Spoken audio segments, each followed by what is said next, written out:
ஆக்சுவலாக சோனம் அவர்களை பற்றி இப்போ இந்தியாவை பேசிகிட்டு இருக்கல, இந்த சோனம் அவர்களோட அப்பா பற்றி தெரியுமா உங்களுக்கு? அதாவது வாரிசு அரசியல், வாரிசு சினிமா சார்ந்த விஷயங்கள், இது போலாம் கேள்விப்பட்டிருப்பீங்க. வாரிசு இட் மீன்ஸ் குடும்பமாக உண்ணாவிரத போராட்டம் மேற்கொண்டுட்டு இருக்கவங்க தான் இவங்க. ஆனால் ஒன்று கரெக்டான காரணம் மக்களே, அதில் நம்ம எதுவுமே டவுட்டே போட முடியாது, எல்லாம் கரெக்டான ரீசனு. சோனமோட அப்பா இருக்கார்ல, அவர் பேர் சோனம் வாங்கியால். இவர் இந்த காங்கிரஸ் பார்ட்டி இருக்குல்ல, அதில் ஒரு காலத்தில் முக்கிய முகமாக இருந்தவர்.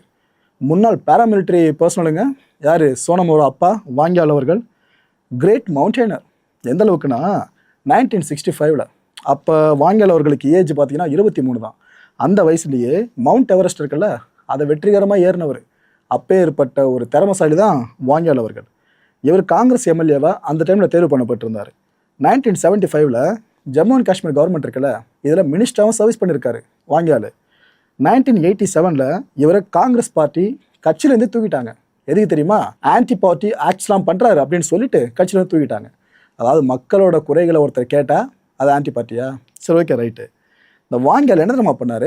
எந்த அளவுக்கு நாம் அதிகாரத்தில் இருக்கமோ இல்லையோ, நம்ம மக்கள் சார்ந்து குரல் கொடுக்க முடியுமோ அதை பெருசாக கொடுக்கணுன்ட்டு இந்த ஸ்கெட்யூல்டு ட்ரைப் இருக்காங்களே, இந்த எஸ்டி மக்கள், இவங்களுக்காக பெருசாக வாய்ஸ் பண்ண ஆரம்பித்தாருங்க. அதுவும் உண்ணாவிரத போராட்டத்தை கையில் எடுத்தார். அந்த இஷ்யூவில் உதாரணத்துக்கு சொல்லலாம், 2 ஃபாஸ்டிங் இஷ்யூஸை சொல்லலாம். அதில் ஒன்று பார்த்தீங்கன்னா 1982 16 நாட்கள் வரைக்கும் உண்ணாவிரத போராட்டத்தில் ஈடுபட்டாருங்க. இப்போ அவரோட பையன் 21 நாள் எட்டியாச்சு. அப்போ அதிகபட்சமாக 16 நாட்கள் வரைக்கும் உண்ணாவிரத போராட்டத்தில் ஈடுபட்டார். எதுக்காக தெரியுமா? இந்த எஸ்டி மக்களோட தேவைகள் நிறைய இருந்துச்சு. அவங்களுக்கு கிடைக்க வேண்டிய அங்கீகாரம் பெருசாக கிடைக்காம இருந்துச்சு, சலுகைகள் பெருசாக கிடைக்காம இருந்துச்சு. இதில் அரசோட கவனம் பெறணும்னு அந்த ஒரு ஃபாஸ்டிங்கை பண்ணார்.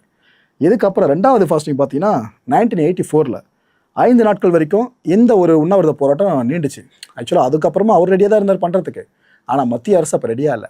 என்னாச்சு?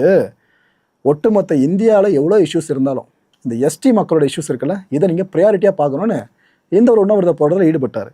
இந்த டைமில் பிஎம்ஓ வரைக்கும் அந்த விஷயம் போயிடுச்சு, பிரதமர் வரைக்கும் போயிடுச்சு, அந்த அலுவலகம் வரைக்கும். அப்போதைய பிரைம் மினிஸ்டர் இந்திரா காந்தி இருக்காங்களே, அவங்க நேரில் வந்துட்டாங்க கிளம்பி. அது அவ்வளோ ஹை ஆட்டிடியூட் இடம் வேறு, இவங்க உண்ணாவிரதம் பண்ணது. அந்த இடத்துக்கே கிளம்பி வந்துட்டாங்க வாங்கியாலை பார்க்கணும் அப்படின்னு சொல்லிட்டு. வந்தவங்க வாங்கியாலுக்கு ஒரு கிளாஸில் ஜூஸை ஊற்றி கொடுத்து அவரை குடிக்க வச்சு அந்த உண்ணாவிரத போராட்டத்தை முடிவுக்கு கொண்டு வந்தாங்க. யார்? இந்திரா காந்தி அவர்கள். அதுக்கப்புறம் அவருக்கு ஒரு அஷூரன்ஸையும் கொடுத்தாங்க. நீங்கள் ஒன்றும் கவலைப்படாதீங்க, உங்கள் டிமாண்ட்ஸ்லாம் இருக்குல்ல, அது எல்லாத்தையும் நாங்கள் கூடிய சீக்கிரம் சரி பண்ணுவோம், நிறைவேற்றுவோன்னு பிரதமரே வாக்குறுதியை கொடுத்துட்டு போனாங்க. அப்படி பிரதமரே களத்துக்கு வர வச்சவர் தான் இப்போ போராடிக்கிட்டு இருக்காருல உண்ணாவிரத போராட்ட சோனம், அவரோட அப்பாவான வாங்கியால் அவர்கள். 1999 கவர்மெண்ட் என்ன தெரியுமா பண்ணாங்க? இந்த எஸ்டி ஸ்டேட்டஸ் இருக்குது பார்த்தீங்களா, இதை எக்ஸ்டெண்ட் பண்ணிட்டாங்க. யாருக்கு கிடைச்ச வெற்றி? ஒற்றை மனிதராக போராடினார் பாருங்க, சோனமோட அப்பா, அவருக்கு கிடைச்ச வெற்றி.